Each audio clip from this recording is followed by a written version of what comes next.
ഈ തെരഞ്ഞെടുപ്പൊക്കെ അടുത്ത് വരുമ്പോൾ അവരുടെയൊക്കെ പിന്തുണ അത്യാവശ്യമാണ്. ആ പിന്തുണ അനിവാര്യമാണ്. അവരുടെ 10 വോട്ടാണെങ്കിൽ 10 വോട്ട് കിട്ടുന്നത് അനിവാര്യമാണ്. അത് പോകണ്ട എന്ന് വിചാരിച്ചിട്ടാണ് പല പാർട്ടിക്കാരും ജമാഅത്തെ ഇസ്ലാമിയുടെ ഓഫീസിൽ പോകുന്നത് ഇതുകൊണ്ടാണ്. ചിലരൊക്കെ തലമറിച്ച് RSSൻ്റെ ഓഫീസിൽ പോകുന്നു, RSS കാര്യാലയത്തിൽ പോകുന്നു. എങ്ങനെയെങ്കിലും 10 വോട്ട് കിട്ടണമെങ്കിൽ കിട്ടിക്കോട്ടെ, അത് കളയണ്ട എന്ന് വിചാരിച്ചിട്ടാണ്. അതിന് ഇത്രയധികം ഒന്നും വ്യാപലാതിപ്പെടേണ്ട ആവശ്യമില്ല. SNDP യോഗം എന്ന് പറയുന്നത് ഒരു വലിയ പ്രസ്ഥാനമാണ്. കേരളത്തിലെ ഏറ്റവും വലിയ സമുദായ സംഘടനയാണ്. അതിൻ്റെ പരമോന്നത നേതാവാണ് വെള്ളാപ്പള്ളി നടേശൻ. അദ്ദേഹത്തെ കാണിച്ചുകുളങ്ങര പോയി കണ്ടാലും ഒരു തെറ്റുമില്ല. അദ്ദേഹത്തിൻ്റെ അനുഗ്രഹം നേടിയാലും യാതൊരു തെറ്റുമില്ല.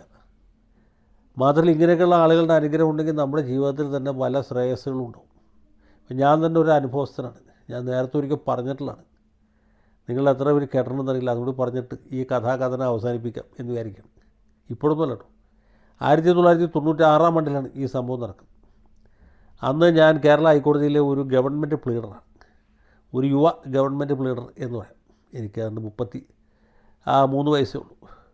ആ സമയത്ത് സാക്ഷാൽ MK ദാമോദരനാണ് അഡ്വക്കേറ്റ് ജനറൽ.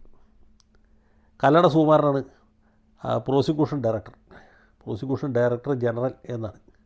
അവർ അടുത്തടുത്ത മുറികളിലാണ്. പക്ഷേ ഇവർ തമ്മിൽ മാനസികമായിട്ട് വലിയ അകൽച്ചയിലാണ്. കല്ലട സുകുമാരന് ദാമോദരനെ കണ്ടുകൂടാ, ദാമോദരന് സുകുമാരനെയും കണ്ടുകൂടാ. അങ്ങനെ രസകരമായിട്ട് കാര്യങ്ങൾ മുമ്പോട്ട് പോയിക്കൊണ്ടിരിക്കുന്ന ഒരു സായാഹ്നത്തിൽ ഞാനും മറ്റ് ചില ഗവൺമെൻറ് പ്ലീഡർമാരും അഡ്വക്കേറ്റ് ജനറലിൻ്റെ മുറിയിലിരിക്കുകയാണ്. ഞാനൊഴിച്ച് ബാക്കി മിക്കവരും തന്നെ CPMകാരാണ്.